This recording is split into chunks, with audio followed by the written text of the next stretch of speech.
പശ്ചിമ ബംഗാളിൽ തൃണമൂൽ കോൺഗ്രസ് നേതാവും മുൻ മന്ത്രിയും നിയമസഭാ മുൻ ഡെപ്യൂട്ടി സ്പീക്കറുമായ ആശിഷ് ബാനർജിയെ പാർട്ടി ഓഫീസിനുള്ളിൽ തൂങ്ങി മരിച്ച നിലയിൽ കണ്ടെത്തിയിരിക്കുകയാണ്. The soul of royal art, Kairali Jewelers. Birbhum ജില്ലയിലെ റാവൽപൂർ ഹട്ട് നഗരത്തിൽ അദ്ദേഹത്തിന്റെ വീടിനോട് ചേർന്നുള്ള തൃണമൂൽ കോൺഗ്രസ് ഓഫീസിലാണ് ഞായറാഴ്ച രാവിലെ മൃതദേഹം കണ്ടെത്തിയത്. സംഭവത്തിൽ പോലീസ് അസ്വാഭാവിക മരണത്തിന് കേസെടുത്ത് അന്വേഷണം ആരംഭിച്ചിട്ടുണ്ട്. റാംപൂർ ഹട്ട് മണ്ഡലത്തിൽ നിന്ന് തുടർച്ചയായി 5 തവണ നിയമസഭയിലേക്ക് തെരഞ്ഞെടുക്കപ്പെട്ട മുതിർന്ന TMC നേതാവായിരുന്ന ആശിഷ് ബാനർജി 2001 മുതൽ 2026 വരെ 25 വർഷം അദ്ദേഹം മണ്ഡലത്തെ പ്രതിനിധീകരിച്ചു.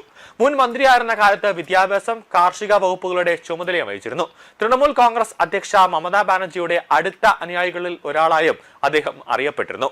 എന്നാൽ 2026 പശ്ചിമ ബംഗാൾ നിയമസഭാ തെരഞ്ഞെടുപ്പിൽ റാംപൂർ ഹട്ടിൽ BJP സ്ഥാനാർത്ഥി ധ്രുവ സഹായോട് ആശിഷ് ബാനർജി പരാജയപ്പെട്ടു.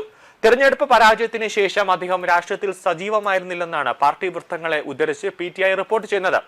സംഭവ സ്ഥലത്ത് നിന്ന് ആത്മഹത്യാക്കുറിപ്പെന്ന് കരുതുന്ന ഒരു കുറിപ്പും പോലീസ് കണ്ടെടുത്തിട്ടുണ്ട്.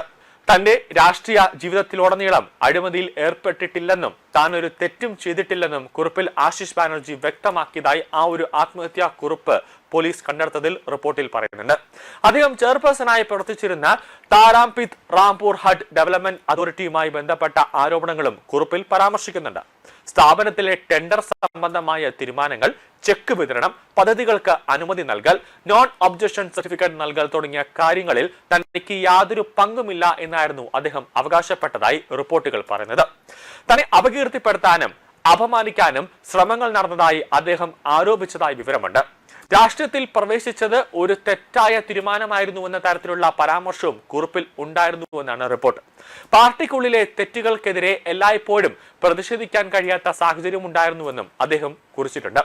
15 വർഷത്തെ ഭരണത്തിന് ശേഷം പശ്ചിമ ബംഗാളിൽ തൃണമൂൽ കോൺഗ്രസിന് അധികാരം നഷ്ടപ്പെടുകയും 2026 നിയമസഭാ തെരഞ്ഞെടുപ്പിന് ശേഷം BJP സർക്കാർ രൂപീകരിക്കുകയും ചെയ്തിരുന്നു.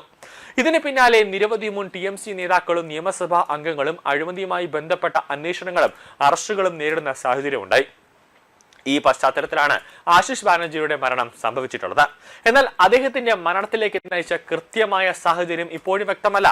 ആത്മഹത്യാക്കുറിപ്പിന്റെ ആധികാരികതയും അതിലെ ആരോപണങ്ങളുടെ യാഥാർത്ഥ്യവും ഉൾപ്പെടെ പോലീസ് പരിശോധിച്ചു വരികയാണ്. ഇൻക്വസ്റ്റ് നടപടികൾ പൂർത്തിയാക്കിയ ശേഷം മൃതദേഹം പോസ്റ്റ്മോർട്ടത്തിനായി ആശുപത്രിയിലേക്ക് മാറ്റി. സംഭവവികാസം പുറത്തു വന്നതോടെ പാർട്ടി ഓഫീസിന് മുന്നിൽ വൻ ജനക്കൂട്ടം തടിച്ചുകൂടിയിരിക്കുകയാണ്. പോലീസ് അന്വേഷണം ഇപ്പോൾ തുടരുകയാണ്. സംഭവത്തിന് പിന്നാലെ സാഹചര്യങ്ങളും കുറിപ്പിൽ ഉന്നയിച്ച ആരോപണങ്ങളും അന്വേഷണത്തിലൂടെ മാത്രമേ കണ്ടെത്താൻ സാധിക്കുള്ളൂ.